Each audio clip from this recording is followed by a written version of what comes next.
সুকুমার রায়ের গল্প সূক্ষ্ম হিসাব। একজন লোককে তাহার বয়স জিজ্ঞাসা করা হয়েছিল। সে তৎক্ষণাৎ কাগজ পেন্সিল লইয়া হিসাব করিয়া বলিল, 18 বৎসর 3 মাস 16 দিন 4 ঘণ্টা। কত মিনিট ঠিক বলতে পারলাম না। যিনি প্রশ্ন করিয়াছিলেন তিনি তো উত্তর শুনিয়া চটিয়ায় লাল। বাস্তবিক আমাদের সকল কাজের যদি এরকম চুলচেরা সূক্ষ্ম হিসাব রাখিতে হইত, তবে হিসাবের খবর লইতেই সমস্ত জীবনটা কাটিয়া যাইত। মনে করো বাহিরে ভয়ানক ঝড় বহিতেছে। একজন বলিল, উফ, ভয়ানক জোরে হাওয়া দিচ্ছে। যিনি সূক্ষ্ম হিসাব চান তিনি তৎক্ষণাৎ জিজ্ঞাসা করিবেন, ভয়ানক জোরটা কীরকম জোর? ঘন্টায় কত মাইল হিসাবে বাতাস চলছে? একদিকেই যাচ্ছে না দিক বদলাচ্ছে? কীরকমভাবে বাড়ে কমে ইত্যাদি। যাহারা মেঘ বৃষ্টি বাতাস লইয়া আলোচনা করেন তাহারা এই রকম সব খবর সংগ্রহ করিবার জন্য নানা রকম সূক্ষ্ম সূক্ষ্ম কল ব্যবহার করেন। বাহিরে খুব একচেটিয়া বৃষ্টি হইয়া গেল। লোকে দেখিয়া বলিল, বাসরে কি ঝমাঝম বৃষ্টি। কিন্তু আমাদের সূক্ষ্ম হিসাবী পণ্ডিত হয়তো বলিবেন, এই বৃষ্টিকে যদি সমানভাবে মাটির উপর ধরিয়া রাখা যাইত তবে ঠিক 1 ফুট 3.5 ইঞ্চি জল দাঁড়াইত। শীত গ্রীষ্ম বুঝাইবার জন্য আমরা কতখানি ঠান্ডা বা কতখানি গরম তাহাও ভাষায় কতকটা বলিতে চেষ্টা করি।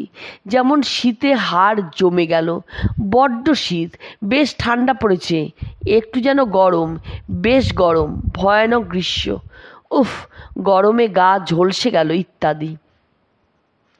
কিন্তু বৈজ্ঞানিক পণ্ডিতের কাছে যাও, তিনি চট করিয়া বলিয়ে দেবেন, আর এত ডিগ্রি ঠান্ডা হইলেই বরফের মতো ঠান্ডা হইবে, বা আর এত ডিগ্রি গরম বাড়িলে ফুটন্ত জলের মতো গরম হইবে।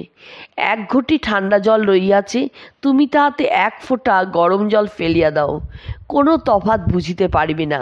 কিন্তু এমন যন্ত্র আছে যাহা দ্বারা পরীক্ষা করিয়া পণ্ডিতেরা তৎক্ষণাৎ বলিয়া দিতে পারিবেন, এই জলটা একটু গরম হইল। এখান হইতে 50 হাত দূরে একটা বাতি জ্বালিয়া রাখো, আর এখানে বসিয়া যন্ত্রের মুখ তাহার দিকে ফিরাইয়া দাও। অমনি দেখিবে কলের মধ্যে সূক্ষ্ম কাঁটা সেই গরমেই চঞ্চল হইয়া উঠিয়াছে। একটি কাগজের ঠোঙায় খানিকটা চাল রহিয়াছে। তুমি হয়তো দাড়িপাল্লা দিয়া মাপিয়া বলিলে, আচ্ছের চাল।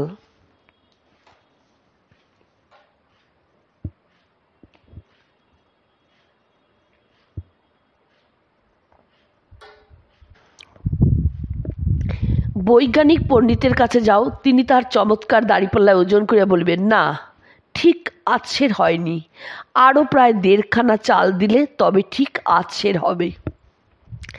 আমরা কথায় বলি চুলচেরা হিসাব, আর মনে করি চুলকে চিরিতে গেলে বুঝি হিসাবটা নিতান্তই সূক্ষ্ম রকম হয়।